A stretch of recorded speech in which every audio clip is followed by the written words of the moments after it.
Welcome back to the JAFFA Wire podcast on Bold Like a Leopard, and we're going to talk today about President Biden and how he could get reelected. What would be the narratives he would use, and what would be the likelihood that he would succeed.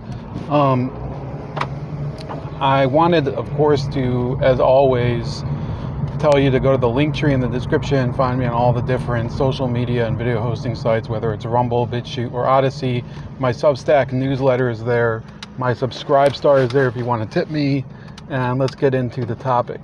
So yesterday there was a Judiciary Committee hearing in the House, led by the chair, Jim Jordan. And you can see that this type of hearing is a template for how conversation goes nowadays. You don't have collegial discussion over an issue. And I understand that that's the way a committee hearing is supposed to go, so don't get me wrong. But you have two sides that are talking over each other. The one exception, of course, was there is a Republican congressman named Ken Buck who seems to have swallowed the lure and basically said, well, everything seems to be going fine in terms of the Hunter Biden probe, and if Merrick Garland, the Attorney General, had done anything different, he would have just been criticized all over the place. So I did want to talk a little bit about that hearing as well, and what I think is the big distilled issue here. The reason that this hearing was so first of all, nothing's going to come of it. But the reason that it is so indicative of the rot within the American justice system, and the Justice Department specifically, is because of the confused narrative that Merrick Garland is putting forward. The first problem is that he is not being clear on exactly how the powers that were given to the assigned district attorney, David Weiss, for that investigation, how strong they were. Because at some points he would say that all he had to do was ask, and he could have brought a prosecution in whatever district he wanted. Now, he couldn't refute the testimony of several whistleblowers from both the FBI and the IRS who were saying that this was not true according to discussions that they had internally as part of the team that was investigating Hunter Biden. David Weiss said he couldn't bring prosecutions, he couldn't take them, he couldn't get them beyond the Justice Department tax division. He said on one specific occasion, he actually said that this could not be done. So those are indications that whatever Merrick Garland may have said to the committee and to the public, David Weiss was under a different understanding, and it could be that they were talking about conversations that may have been brought to David Weiss through a third party, right? Somebody may have been sent from the Justice Department to convey to him, hey, we know you were told that this is an issue where you can simply bring a prosecution of your own will, but in reality, we're not going to let this go. So there's all sorts of different mechanisms that could have been used in order to prevent David Weiss from actually bringing a prosecution on whatever charge we're talking about. The second issue that I think is really confusing the whole topic is, why would he need to be named a special counsel, period, if he already had the powers that a special counsel would need in order to bring a prosecution in any district? Like, you will recall that it was, I think, in August that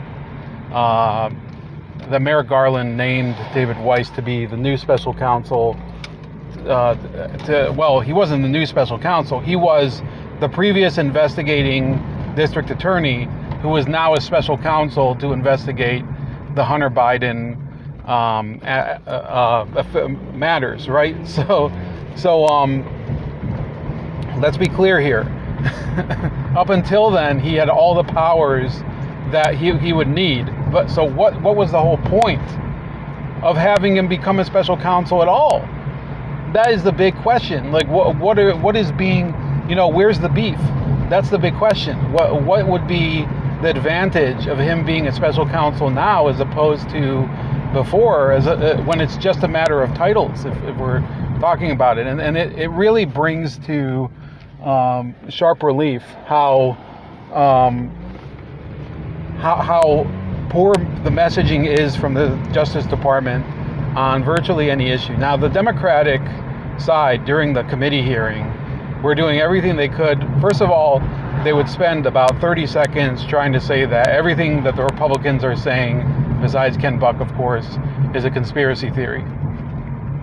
And then the rest of the time they would make a show of how, we care about fentanyl, we care about drug trafficking, we care about, the issues of human trafficking and all of that, all of which I think is a load of crap, because there was a Republican congressman who tried to get Merrick Garland to admit that the fentanyl crisis is largely being driven by the fact that you can just walk across the southern border and just be allowed in without any confrontation. Well, basically you just have to be processed and allowed in, and then therefore people who avoid the check-in checkpoints are there's virtually no resources devoted to that, because all of the agents are devoted towards basically allowing people to register and then be released, right? So there's no resources devoted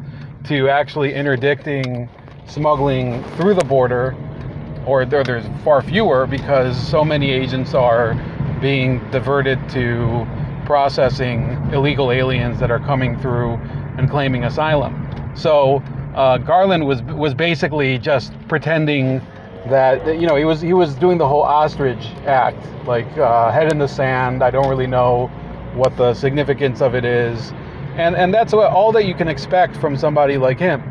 And the posturing that he did during the hearing and the way that he expressed himself was clearly like a weasel tactic. Like, he was always, first of all, he was constantly stumbling and stuttering over himself, because in reality he knew that the questions that he was being asked were ones that drove at the credibility of the Justice Department and that he couldn't really justify.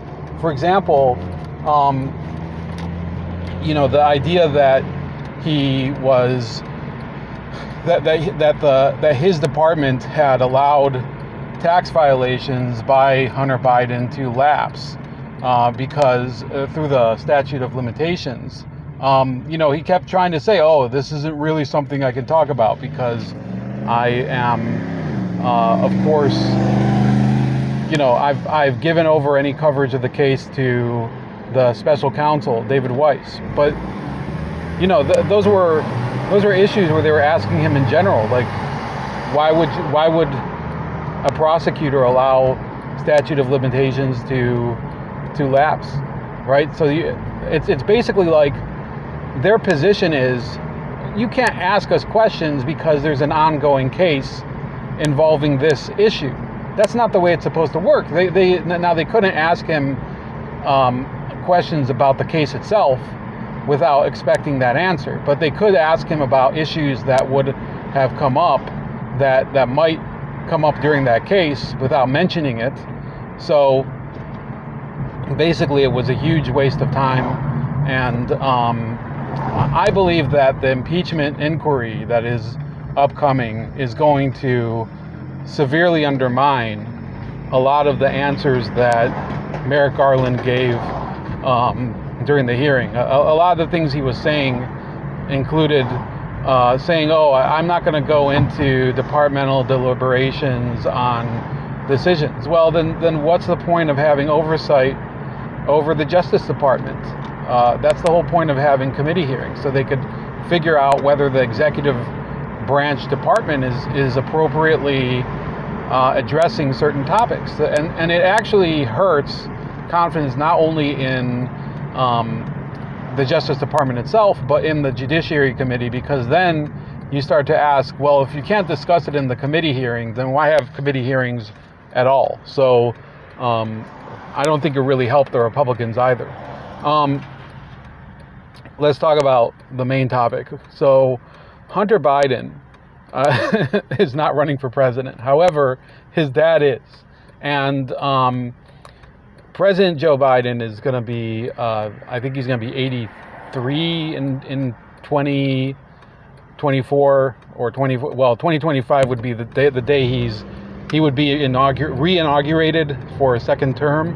So I know some of you in the audience are, oh dear God, don't tell me he's going to be, he can't be reelected. How can I live through another 4 years of this?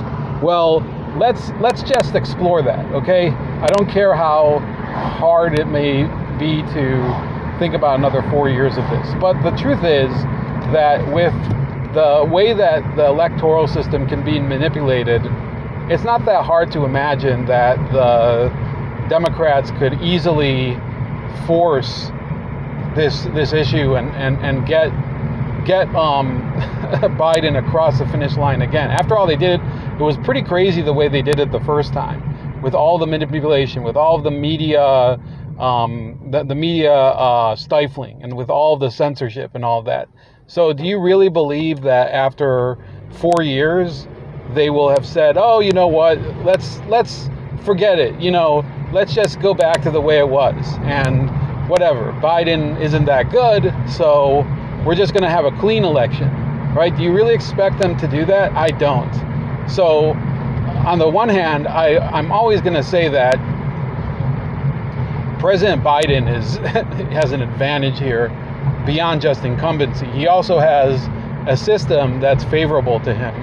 And, he has all of these lawyers and NGOs and activist groups that are on his side. And the Republicans, unfortunately, I don't think that they've learned how to fight bare knuckle the way that the Democrats have. And it's really a shame. And I don't exclude myself from this. Look, I don't really know that many full-time Republican activists. And I'm not a Republican partisan in terms of my partisan affiliation anyway. I would say that I lean Republican on a lot of issues, but there's certainly areas where I think the party has completely lost its moorings, and you can't be confident in anything they're going to do based on what they're saying. But as somebody who follows the issues pretty closely, I can say, I work a 9-to-5 job. I don't have the time to actually do the things that are needed in order to, do my part so this can actually change, right? And I would say most of the people who are Republican-leaning voters or hard Republican voters, they have something that they do day to day that prevents them from dedicating themselves 100% to working for a new outcome, for either Trump to win or DeSantis to win, whoever it might be. At the moment, it seems like Donald Trump would be the Republican nominee. So that's one big difference, that you have a big activist army of Democrats, many of them full-time volunteers or not even volunteers, paid activists, paid staff who will go from door to door and register people and encourage them to vote for their chosen candidates. And on the other side, on the Republican side, you have people who don't have the time and don't have the energy to do the same thing. And that's a big disadvantage. And then you also have, this is something that you should factor in, you have what the Democrats are doing to third parties. They're consistently trying to encourage states not to list third parties on the ballot, including the Green Party with Cornel West, who's going to be the likely nominee on their side in 2024. They're trying not to allow Bobby Kennedy into the primary race, and they're also trying to bar the No Limits Party, which is really just a bunch of wet noodles who are former Democrats and former Republicans who don't like the extreme positions of either party. So that they've come together and they've decided that they're going to have chamomile tea and cucumber sandwiches together, and I don't know what else. I don't know what they're for. All I know is that they're against extremeness or something, right? So that's them. Really, we're talking about a big problem in terms of these parties, which is that the third parties and the Republican Party, they suffer from an institutional disadvantage when it comes to facing the ruling party, the Democrats. And I don't know how to overcome that. So that's one factor that's in Biden's favor. Another factor that's in his favor is that the media still hasn't really taken off its rose-colored glasses and looked at him and said, hey, this guy is the disaster that he is, right? So they're sort of hinting that the economy isn't going the way Biden is saying, right? Because they're saying that Bidenomics is not convincing voters. And why isn't it convincing voters? Because real wages are going down. Inflation continues to go up, okay? So, and let me explain what's going on. So inflation reached its peak last year. I believe it was in either June or July when it was at like 9% year over year. And then it started to taper off, but it never went away. And what that means is that inflation continues to happen. It's just the rate seems to be fluctuating. And for a while, it looked like they were going to get it under control. They wanted it to be at 2%. That was what was felt was the best acceptable rate, where worker compensation would be able to keep up with inflation, but they never got there. And in fact, in the past 2 months, inflation has creeped up 2 times, and it's set to probably go up again because the price of crude oil keeps going up. So we're not going to see inflation brought under control, more than likely. So I listen to Peter Schiff, but you're free to go and look at any other economist you want, and including, by the way, Nouriel Roubini, who is definitely not of the same type as Peter Schiff. He's more of an institutional Keynesian. Most of them are saying, yeah, there's not going to be a victory in the war on inflation. Inflation is here to stay. That should be scary for people, right? Because your job is not going to be paying you more. However, you are going to have to pay more for the things that you are used to buying. So the inflation fight is certainly going to work against Biden's reelection efforts, because he's not going to be able to say that his Inflation Reduction Act really did the job. If inflation starts to go up again, what's he going to do? Pass the Inflation Reduction Act Part 2, which he won't be able to pass anyway because Republicans hold the House, or say that it was the temporary reduction of Inflation Act and we need to keep doing it. And second of all, so the other factor that is working against him is this issue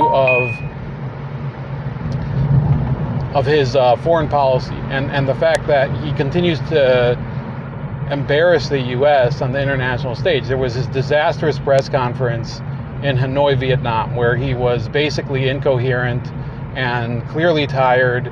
He said he wanted to go to bed. He started to go into this big tirade about lying dog-faced pony soldiers, which nobody really understands why he would even bring that up. And the previous time that he brought it, he actually used that expression was also confusing. And the media had to struggle to actually explain that too. The lying dog-faced pony soldier first came up I know it sounds funny, but it came up in 2020 during, I think it was a candidate forum in I don't remember what state it was. It might have been South Carolina.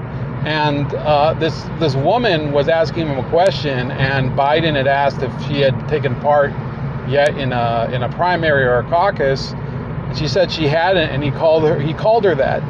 And nobody really understood what the hell he's talking about, because it was just an outburst. It's one of the outbursts that you get from somebody whose mind is slipping, right? They tell you, they start to lose control of their inhibitions, right? And one of the inhibitions you have is that some of the things you want to say, there's a little check in your brain that says, maybe this isn't the right time and place to say something, right? I'm no fan of censorship, but everybody has that little thing in their brain that says, maybe this isn't a story that I want to tell. Maybe this isn't.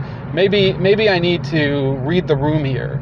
So certainly that happening again in Hanoi and having the same thing happen exactly is a big problem. And there have been multiple instances when Biden has also told this absurd story where this Amtrak train conductor had basically patted him on the back for riding Amtrak for 1 million miles.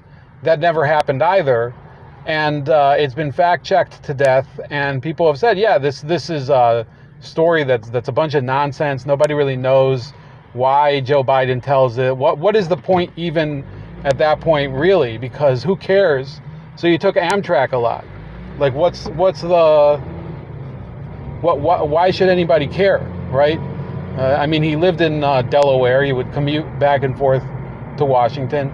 So those are weird things about Biden, but will the public notice? That's a real question, because, and moreover, there is this tendency, and I'm writing about that at the moment, there is this tendency among a lot of Democrats to say, I really don't care if this guy is decrepit, if he's an idiot, if he doesn't even know what he's talking about, because the alternative, which is Trump or some other Republican, is terrible, right? Because a lot of these people are single issue voters.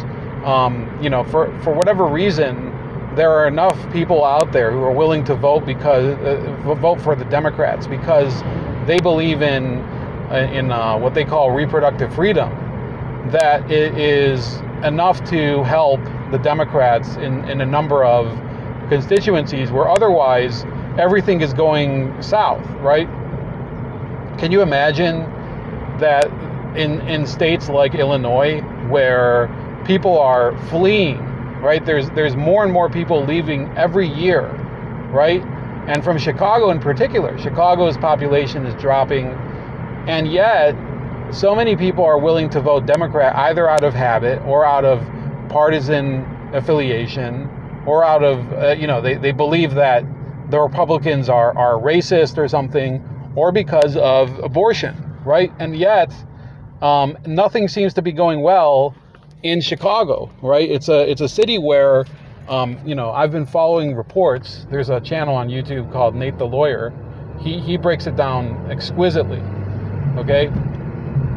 The city of Chicago is in such dire straits that they need, all these grocery stores have closed, so they are now entertaining the prospect of the city opening its own grocery stores in food deserts. So you would have city bureaucrats, basically running a supermarket. So the taxpayer is going to be paying for these supermarkets in these areas. Now, what's going to stop people from doing the same thing to the supermarkets that are run by the city that they did to the Walmarts or Food Lions or whatever supermarkets they had there before? There's no or Jewel Osco. I've been to Chicago. Jewel Oscos are awesome, but there's no check. You realize that the solution that they're talking about is not a solution. The solution would be that in Chicago, and in the state of Illinois in general, they would start to take property crime seriously. They would actually arrest these people, prosecute them, and put them in prison, and give them real consequences. Because if you don't have respect for property, you can't have a society where commerce can actually take place. If I'm unloading my merchandise in a place where I can't be sure that I'm not going to be robbed, I'm more likely to go somewhere where I feel safer. And even worse, if I feel like I'm going to be robbed and then there's going to be no consequences for it, I'm definitely going to stay away. So the city of Chicago simply doesn't get it. But the public over there, they don't really process what's going on, because they're thinking, oh, this is just a matter of we need more resources poured in. We need more funds to be going to the community or whatever. It doesn't matter how much money. First of all, the money itself is starting to become less and less valuable. But on top of that, you could put as much money as you want, but the management of the money is really the problem. And in fact, Chicago is starting to really enter into dire financial straits. And that's really where I see the future of America. And there's other threats that I think are coming up on the horizon even faster. But what's starting to sharpen as part of the picture is that a lot of these state and local authorities that are not managing their financial house correctly are starting to feel the crunch. And you're going to see a lot of social unrest and tension, because citizens who previously thought, oh yeah, if we vote for these people who promised us all these things, then they're going to be able to deliver all those things. And when they can't, when in reality those promises end up becoming not only impossible to deliver, but in fact to have been fantasies and to be just bait that was hung in front of the voters, then they're going to see real social unrest. And I don't know what's going to come out of that. So, that's a real problem for the Biden administration, that all of this is happening right now. Now, what they'll always try to do is say that this is a local issue that really the Biden can't do anything about. And they've been saying that. They've been saying that to local officials in New York and in Chicago, and they've been saying, hey, all these migrants that are coming to you guys, I mean, you're shit out of luck. What are we going to do? You can't, you guys have to shoulder part of the burden, because this is the policy on the federal level, and we're not going to be able to just we're not going to be able to leave all these people in Texas. Now they've actually thought about it. That's one of the other factors that I think is starting to make this look like a crisis that can't be hidden. There's actually been a proposal to have a stay in Texas policy for migrants. And you have to realize the absurdity of that whole notion. Before Biden came into office, there was a remain in Mexico policy, which was actually pretty functional. All these migrants had to stay in Mexico and apply for asylum before they would be admitted.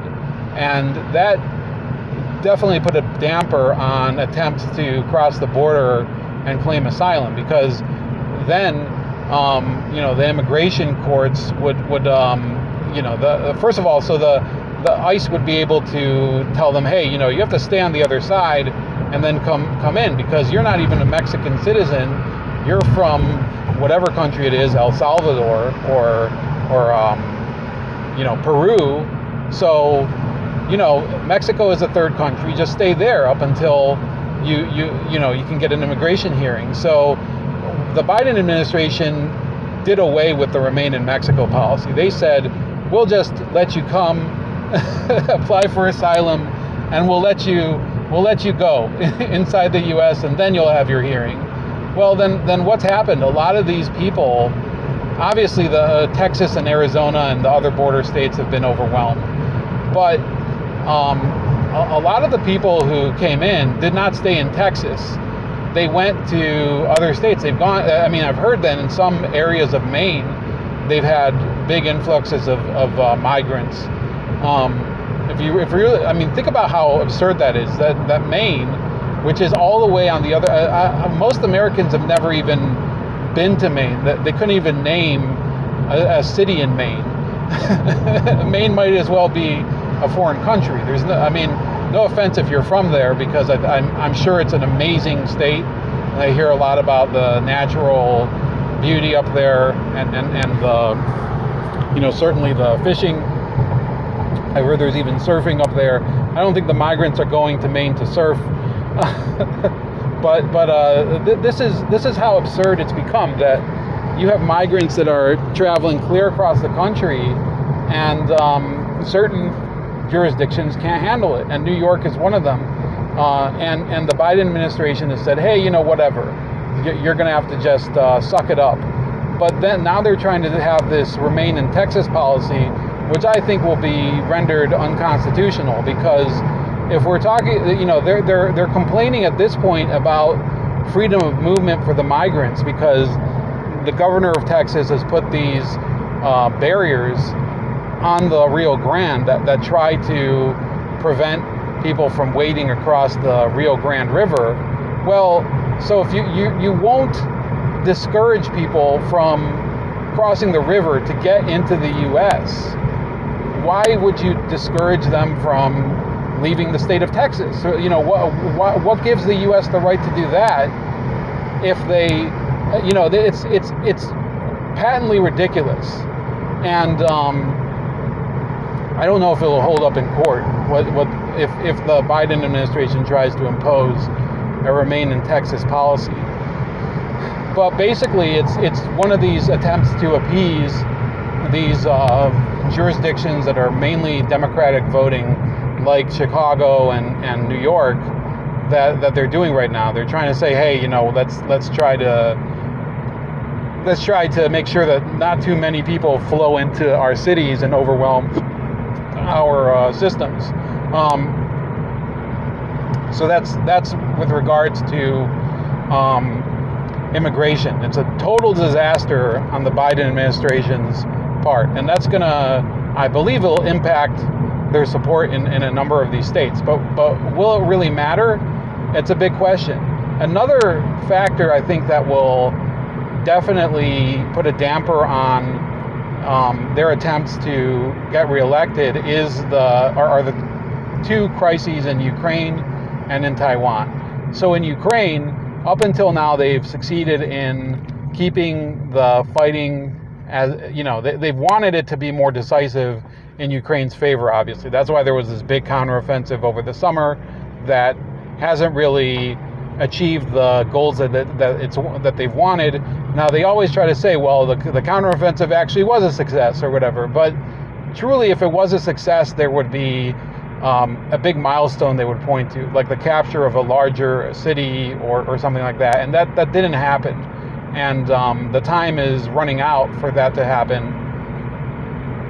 Now, what could significantly impact the election would be if Russia was to launch an offensive that would succeed and change the landscape there. Now, I'm not going to say exactly which way I think it's going to go, because it's impossible to get reliable information from Ukraine nowadays, because so much of it is filtered through this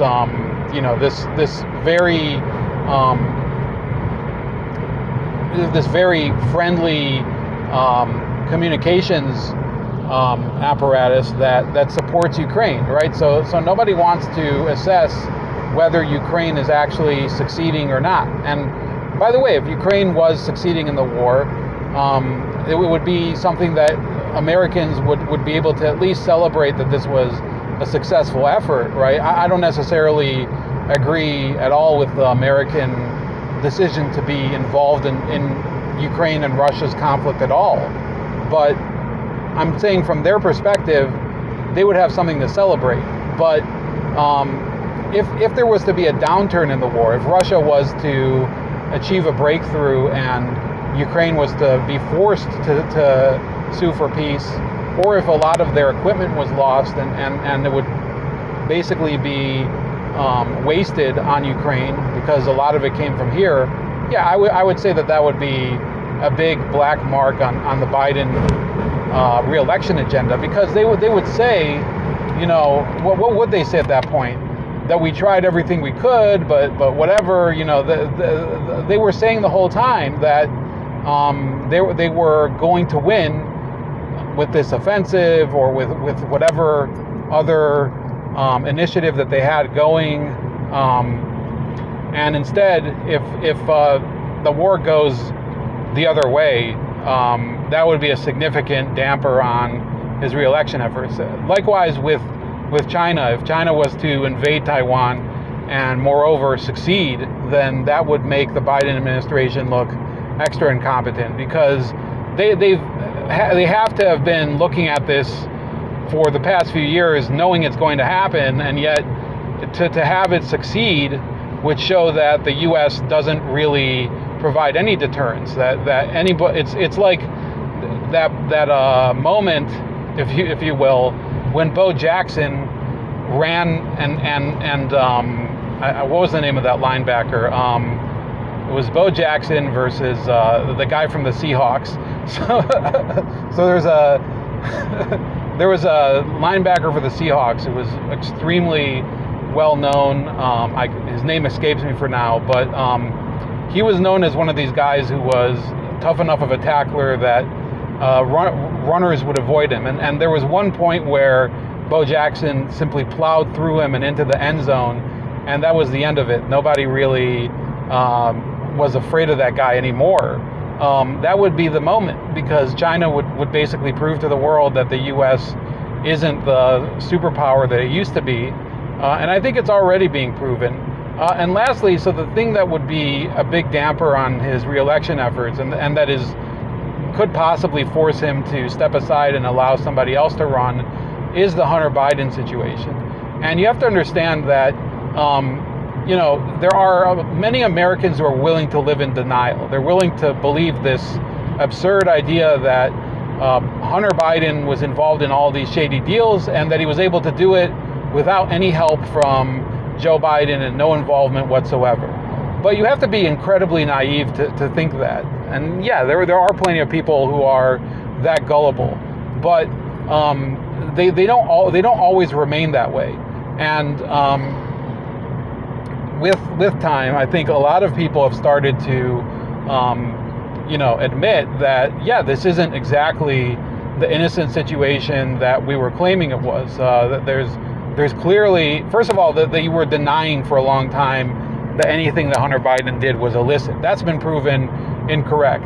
They were denying that he was trafficking on Joe Biden's name. That's been proven to be incorrect, and they've had to admit it. They were denying that the firearms offense he committed was really a serious crime. Now he's been indicted for it, okay? Now they're belly aching that he's been indicted, but still. But once it becomes incontrovertible that there was an actual nexus of cooperation between Joe Biden and whatever scheme Hunter Biden was doing, then you're going to have a real problem for these people maintaining their denial. They're gonna have to really, they've been jumping through hoops until now. What are they going to do then? Jump through fire? What are they going to, what do you call when they light the hoops on fire? Anyway, I have to go. Please like, share, and subscribe. Also, please click on the link tree in the description and follow me on all the different social media and video hosting sites, whether it's Rumble, BitChute, or Odyssey. My Substack newsletter is there, as is my Subscribe Star if you want to tip me, and have a great day.